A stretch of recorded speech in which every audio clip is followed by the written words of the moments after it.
Selatan dilatar belakangi oleh kondisi geografis yang strategis dan kekayaan alam yang berlimpah.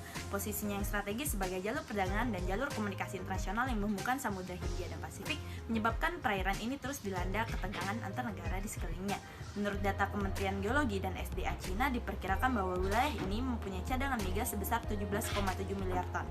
Selain itu, sengketa ini juga diperparah oleh klaim historis Cina dan juga klaim atas daerah tersebut oleh negara-negara di Asia Tenggara. Cina mengklaim data teritori ini berdasarkan dokumen pemerintah Kuomintang pada tahun 1947, sementara negara-negara di Asia Tenggara mengklaim menggunakan UNCLOS pada tahun 82.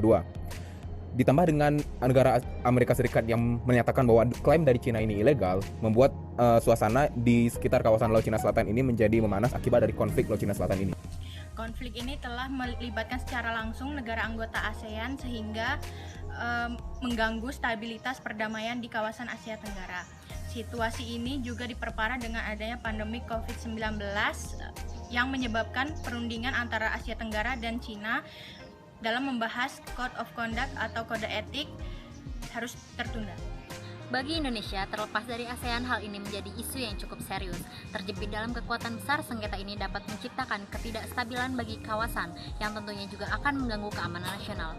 Seperti dalam kasus terobosan Coast Guard Cina di ZEE Natuna yang memicu protes keras dari Indonesia.